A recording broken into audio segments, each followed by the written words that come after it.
I was photographing an event on Sunday and someone took my picture because they wanted to acknowledge the people behind the camera. And I got kind of curious to know how I looked carrying all of this gear, so I've given up trying to frame my full body in this. So I'm gonna have to do portrait shot, but who the hell does that? Right, everyone else. I miss landscape videos. Can we go back to landscape video? Yeah, that's much better. I grew up in the era of landscape videos, okay? I'm not very used to this portrait orientation thing. I got asked 20 times about whether or not carrying all of this stuff is heavy, and to be honest, I've gotten used to it, but it used to be a lot worse. Okay, I can't. I have to take this off. Ugh. But let's keep it on this side of the room. I mean, it's a different part of my room, right? Something different.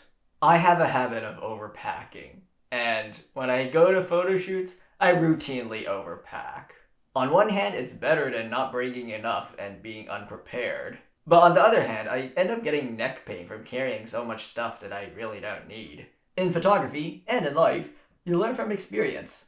And in photography, you learn from really expensive experience. I've learned from buying bags that are too small to fit everything I need, and from buying bags that are too big to be easily carried. And when it comes to shooting events, like the one I did on Sunday, I've learned that while it's nice to be prepared for everything, you probably don't have time to get your preparations ready. The second most commonly asked question I got on Sunday was, why do you have so many cameras? And I only have two. And the answer to that is lenses. When it comes to events, I find that I only really need two lenses. A standard lens and a telephoto lens. And because things happen very quickly at events, I don't have time to change lenses between those two. So it's much easier to just bring two cameras, one with each lens. And also because things happen so quickly, I don't have time to get anything inside my backpack. So my backpack is pretty much like the trunk of a car. You can't access it while you're driving. Speaking from experience, photography backpacks are best suited for things that you can get when you have a break. Things like my laptop or a backup camera body, things that need time to assemble. They're also great for traveling because it's so much easier to carry heavy loads in a backpack than with a shoulder bag.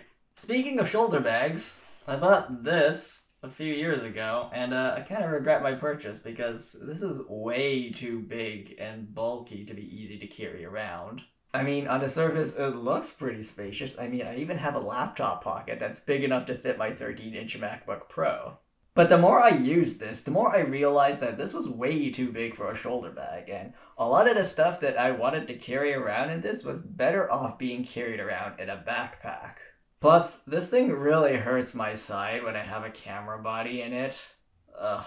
The main reason why I bought a bag this big was so I could quickly holster a camera with a lens on it, but to be honest, this bag is so big and heavy that it's easier to just have the camera hanging by your side. Too bad, this is well beyond the return period. So I ended up scoring a lucky break by getting this bag for free when I bought my Nikon Z8. It's a Nikon branded camera bag. I don't even know if you can see the Nikon logo on it. The contrast is terrible. But otherwise, it gets the job done. A shoulder bag is best suited for things that you need access to quickly while shooting. Things like a bulb blower, or extra batteries, or spare memory cards. I've seen promotional images saying that this is big enough to fit a camera with a lens on it. I don't know where they got this from. I can't seem to fit any of my camera bodies in here with a lens, but I can certainly fit a camera body with the lens off. This bag is much smaller and I cannot recommend large shoulder bags anymore. Lesson learned. Why did I throw that? I love that bag. The reason why I'm making this video is to show that my current setup is not static. It can and will change over time. And it's something that I've picked up from years of experience, years of failure, years of making mistakes, years of trying things that didn't work, years of looking stupid, according to my mother. Ultimately, you need to find what works best for you, and you can only do that by doing it yourself and being willing to make mistakes, even expensive mistakes. You can, of course, ask people for advice. In fact, this video is probably advice for some of you. But advice isn't a working solution. Advice can only really help you find the solution for yourself. Next thing I need to replace. This backpack. It's actually not big enough for everything I need. In fact, when I was packing up after Sunday's event, I had trouble zipping up the zipper. I I should probably look at bigger backpacks before I break the zipper on this thing. Future Enoch, I'll see you next week.